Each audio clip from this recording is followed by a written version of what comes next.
j'ai toujours eu tendance à profondément écouter mon cœur.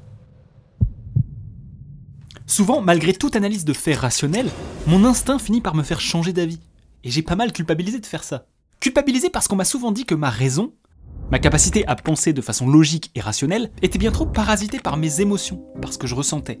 Et je pense que ça vous est déjà arrivé de ne pas réussir à oublier quelqu'un, malgré le fait que vous ayez toutes les raisons de savoir que cette personne n'était pas faite pour vous, ou encore de ne pas réussir à oser parler à des gens, alors que factuellement, il n'y a rien qui devrait vous en empêcher.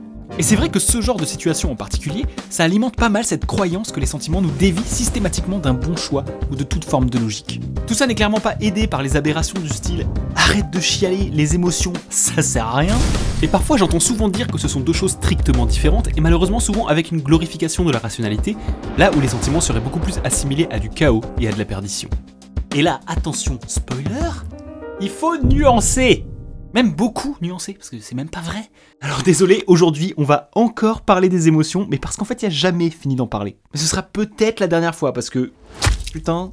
Cette vidéo elle est assez spéciale parce qu'elle va vraiment venir clarifier avec plus de rigueur plein de choses que j'ai essayé de dire par le passé. Et j'espère qu'elle constituera un véritable clou nuanceur. Et avant d'aller plus loin, il faut que je vous raconte une petite anecdote. Quand j'étais au collège-lycée, j'étais vraiment une personne ni populaire ni pas populaire. Genre vraiment, je me fonds un peu dans la masse. Et en même temps pas trop, mais on s'en bat les couilles. Et il s'avère que dans ma classe, il y avait des personnes connues pour être populaires. Et ce qu'il y a, c'est qu'à chaque fois que je me retrouvais face à ce trio spécifiquement, j'étais vite submergé par des émotions négatives et des symptômes physiques pas ouf. Sueur, gorge nouée, boule au ventre, explosion du pancréas. Bon, évidemment, j'avais une confiance discutable à l'époque. Et quand tu mêles ça à une genre de popularité un peu malsaine du lycée, bon... Mais heureusement, après ça, genre 5 ans plus tard, la plupart des gens que j'avais connus à l'époque ont radicalement changé. Personnellement, j'ai aussi trouvé beaucoup plus de stabilité et de confiance en moi. Et concernant les personnes d'avant, là, il s'avère qu'elles étaient maintenant complètement détachées de ce truc de popularité et qu'elles étaient vraiment devenues très chill, quoi. En somme, j'avais plus vraiment de raison de me sentir mal face à elles. Sauf que, manque de bol, je me retrouve donc 5 années plus tard de nouveau face à ces personnes, et pareil. Sueur, gorge nouée, boule au ventre, explosion du pancréas. Oui, là tu te sens nul. Tu comprends rien, malgré toutes ces années, c'est comme si tu te sentais exactement comme à l'époque. De la même manière que quand on écoute une musique du passé, ou qu'on revient dans un lieu qui nous est cher, ou qu'on revoit une personne de longue date, le passé lui-même te ressurgit physiquement dans la gueule. Bon, alors pourquoi ça arrive, ça ? Bon, alors il peut vraiment y avoir des tonnes de raisons, hein. La psychologie humaine c'est vraiment un foutoir pas possible, et il peut bien sûr y avoir des causes sociales très intriquées, mais aujourd'hui on va se concentrer sur un aspect des émotions, d'une étude que je trouve fascinante depuis maintenant plus d'1 an. Antonio Damasio, c'est un neurologue ultra puissant. Il est au moins niveau 92 et il a ultra laser dans ses attaques. Bon, je vous mets des sources en description, mais Damasio a été le premier à mettre en avant l'hypothèse des marqueurs somatiques. L'idée, c'est que votre cerveau, constamment, il associe les événements que vous vivez aux émotions que vous ressentez. Mais ce qu'il faut noter, c'est que les émotions, ça comprend également des réactions physiques et corporelles. Et par une interaction complexe entre votre corps et votre cerveau, si dans une situation vous ressentez des émotions négatives et des manifestations physiques comme de la sueur ou le cœur qui bat par exemple, la plupart des fois où vous allez vous retrouver dans une situation similaire à l'avenir, votre corps va avoir tendance à vous faire ressortir cet état physique et émotionnel. Ces réactions physiques qui, sur le moment, vous influencent dans vos décisions. Et tout ça se fait très souvent de façon inconsciente. Tu parles d'un bâtard. Et donc ça fait que parfois, quand vous vous trouvez face à une situation qui ne présente factuellement pas de danger, vos émotions et votre corps peuvent vous inciter à réagir très rapidement. Et ça influence directement votre façon de raisonner, avant même que vous ayez le temps d'avoir tout conscientisé délibérément dans votre tête. Et si là, cette situation m'incitait à fuir, parfois ça peut être l'inverse. Vous pouvez très bien voir des personnes devant lesquelles vos émotions vous incitent à rester parce que vous êtes habitué à une certaine alchimie, alors que vous feriez mieux de vous barrer. Bon, après, deux choses, hein. On peut travailler sur ces associations en prenant conscience de ça. C'est pas une fatalité. Et deuxièmement, tous les problèmes ne peuvent pas être réduits qu'à cette unique cause. Et le cas que j'ai montré, c'est pour l'exemple. Oh merde, je le sens arriver. Oui, mais du coup, toi qui voulais défendre les émotions, t'as fait de la merde. Parce que là, on se rend juste compte que les émotions, ça nous biaise et ça nous pèse. Fuck les émotions. Et voilà, il est tombé dans l'extrême, c'est pour ça que j'ai commencé avec cet exemple. Parce que ce genre de cas, ça nous donne envie de diaboliser l'émotion, et de se dire qu'il faudrait surtout pas en ressentir parce que ce serait contraire à la logique ou assimilé à de la faiblesse. Alors que c'est là qu'on rentre dans les méandres de la réalité. On va y aller doucement, mais dans un premier temps, on peut voir les choses dans l'autre sens. Parce que quand on s'y attarde 2 secondes, est-ce que les émotions sont vraiment dépourvues de logique et de rationalité ? Si depuis le début de votre vie, votre cerveau et votre corps associent constamment tout ce que vous vivez à des émotions, à des signaux corporels qui vous influencent dans vos décisions. Imaginez un instant la source d'informations que votre corps contient. Et c'est ça que je trouve incroyable avec Damasio, c'est qu'il révèle toute la dimension incarnée des émotions. Votre corps a une mémoire, et il réagit constamment à son environnement, et tout ce travail de mise en relation de vos expériences passées se fait aussi vite qu'un réflexe. J'ai comme la sensation que si on qualifie les sentiments d'irrationnels, c'est simplement parce qu'ils naissent là où la logique devient infinie. Que nos émotions nous transmettent une logique si colossale qu'elle en devient absurde, et dans laquelle notre raison consciente a du mal à naviguer. Et finalement, on peut aussi voir les choses comme ça. Comme si les émotions étaient bien plus ancrées dans le réel que ce qu'on croit, et que c'est notre raison qui simplifie trop sa complexité.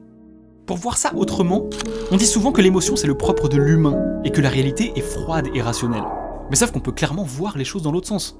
Que la réalité elle-même est irrationnelle, et que c'est l'humain qui s'obstine à trouver un sens et à délimiter l'infini par la raison. Donc dire que nos émotions nous font dévier nos raisonnements, c'est tout aussi légitime que de dire que nos raisonnements dirigent la profondeur de nos émotions. Et là, évidemment, attention, le but de cet épisode, ce n'est pas de dire qu'il faut fonctionner qu'avec les émotions et diaboliser la raison, parce que ce serait revenir au point de départ. Le truc c'est que si je défends l'émotion, c'est parce qu'elle a souvent été réprimée, et que ça fait du bien de la remettre un peu en avant. C'est plutôt montrer qu'il ne faut pas nier l'un ou l'autre, et que les deux fonctionnent de façon complémentaire. Et que plus on avance, plus cette opposition, elle devient floue. Oui, mais moi j'en ai marre. On ferait mieux de n'avoir qu'un seul des deux. Et à choisir, je prends la rationalité, parce qu'elle m'a l'air bien plus proche de la réalité. Fuck les émotions. Oui, Damasio, reviens s'il te plaît, il me casse les couilles. Dans la continuité des études de Damasio, tout tend à dire que des patients ayant des lésions dans les zones cérébrales qui permettaient l'expression des marqueurs somatiques, et donc des émotions, avaient beaucoup plus de mal à prendre des décisions rationnelles. Plus précisément, quand un choix se présente à nous, les émotions feraient une sorte de tri dans les options qui nous sont proposées, pour nous éviter d'être submergés par leur complexité. Si vraiment vous détestez les émotions au point de vouloir vous faire retirer grossièrement ce qui vous permet d'en avoir, vous allez juste pas être capable de savoir qu'est-ce que vous allez bouffer ce soir. Parce que nous avons besoin de l'émotion. Et dans toutes nos décisions, aussi rationnelles soient-elles en apparence, vous êtes toujours influencés et motivés par des émotions. Comme si les émotions étaient notre seule façon d'appréhender la multitude ou les nuances infinies. Et que sans elles, c'est comme si à chaque décision, vous devriez chercher analytiquement dans tout votre vécu ce qu'il faudrait faire. Et là, on se rend compte de quelque chose d'assez curieux. C'est que, d'une certaine manière, les émotions se fondent sur une forme de raison, et que la raison se fonde sur une forme d'émotion. Et que finalement, il est très difficile de dissocier les deux dans l'expérience humaine.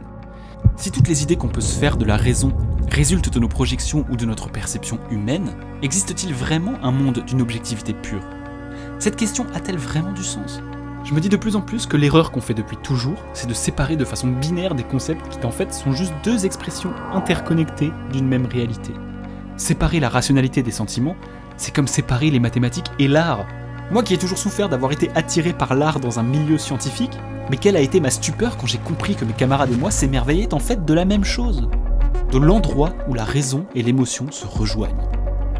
Parce que l'irrationalité contient une forme de rationalité, et que la rationalité contient une part d'irrationalité.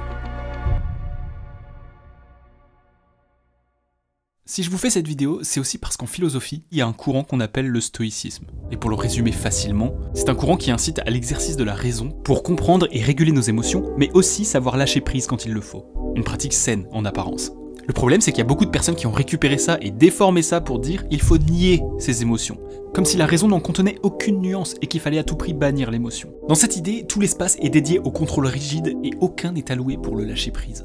Et là par contre, j'ai caricaturé le personnage, mais ce genre de dérive, c'est quelque chose qui peut arriver à n'importe qui. Et c'est ça qui est flippant. C'est que nier quelque chose qui est de toute façon en nous, et qui de plus est profondément lié au réel, je me dis que ça aboutit forcément à du déséquilibre, et surtout quand on vit en société. Alors évidemment que dans le cas que j'ai présenté, les émotions impliquent beaucoup de travail, mais je ne répéterai jamais assez que ça commence juste par les reconnaître. Le tout est une question d'équilibre. Bon, au-delà de cette parenthèse, si cet épisode vous a intéressé, il y a un docteur en neurosciences que j'admire beaucoup, c'est Albert Moukébert. Si vous aimez vous perdre dans la nature du réel, allez écouter ce qu'il fait. C'est vraiment impressionnant et il conserve beaucoup d'humilité. Finalement, moi je suis qu'un petit youtubeur, et la gestion des émotions c'est un domaine hyper vaste et compliqué, donc tout ce que je peux ajouter, c'est ce que cette vision a apporté dans ma propre vie. Déjà, je me réconcilie beaucoup plus avec tout ce que je ressens. Dorénavant, je sais que mon corps a beaucoup à m'apprendre sur moi-même et qu'il n'y a plus vraiment de séparation entre le monde et moi. Quand je suis face à ce genre de situation, j'ai beaucoup plus de bienveillance envers tout ce que mon corps me renvoie. Savoir qu'il y a une part de logique dans mes sentiments et une part d'irrationalité dans ma raison, ça m'invite à mêler compréhension et lâcher prise. On en vient aussi à penser que ça sert pas à grand chose de prôner la rationalité à outrance à quelqu'un qui est en proie à ses sentiments. Parce que dans chaque point de vue, il y a une part des deux, et que la réalité est bien moins binaire que ça. Et en considérant pleinement ces deux phases de la réalité, j'ai la sensation qu'on finit par être beaucoup plus serein. Et ce que je trouve beau avec tout ça, c'est que le moindre fragment de positivité que vous éprouvez semble faire sa part. Parce que même si vous n'en avez pas conscience, il y a de fortes chances que votre corps, lui, s'en souvienne.